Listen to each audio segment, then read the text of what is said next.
বার্তা এক নজর, সবার খবর সমান নজর।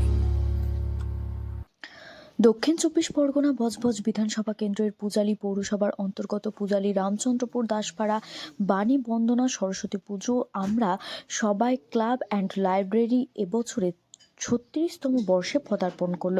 2026-এ এবার পুজোর ভাবনা পটচিত্র একটি গ্রামকে তুলে ধরেছে। অপূর্ব সুন্দর এই পূজালী রামচন্দ্রপুর দাসপাড়ায় আজ থেকে সরস্বতী পুজো শুরু হয়ে গেল।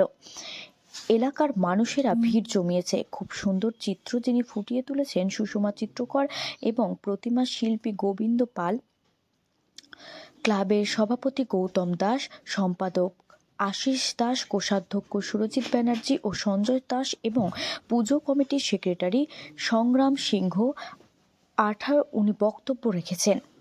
অরুণ লোধের রিপোর্ট, বার্তা এক নজর।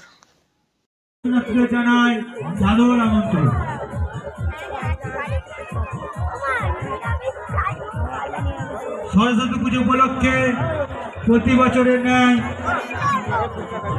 এবছরেও বিডি প্রাইভেট লটারির আয়োজন করা হয়েছে। টিকিটের মূল্য মাত্র 10 টাকা।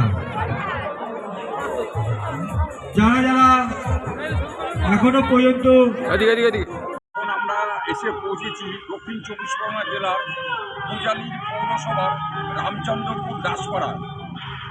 এখানে প্রতিদিনের 36 বছরের পুজো, সেই ক্লাবের পুজোর অনুষ্ঠানে এসে দেখছি এবারে তারা ফুটিয়ে তুলেছে পটচিত্রে গান, অপূর্ব চিত্র।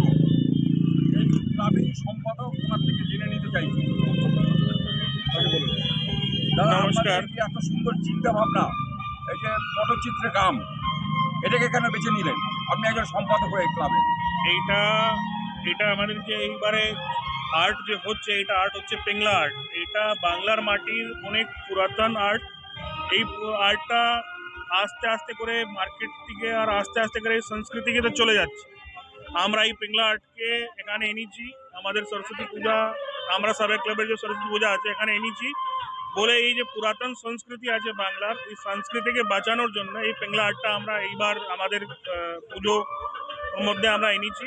আর অনেক ভালো আমাদের এই চিত্রকারী, রং, পেন্ট যে পেংলা আর্ট আছে অনেক ভালো করে করেছে। আপনার সবার থেকে একটাই রিকোয়েস্ট, আপনি আসুন, দেখুন, কেন এই আর্টটা বাংলা থেকে শেষ হয়ে যাচ্ছে। ওই জন্য আমরা চেষ্টা করেছি। আর এটাই আমরা চেষ্টা করছি যে পুরাতন আমাদের সংস্কৃতি আছে ওকে বাঁচানোর জন্য এটা আমি এই আর্টটা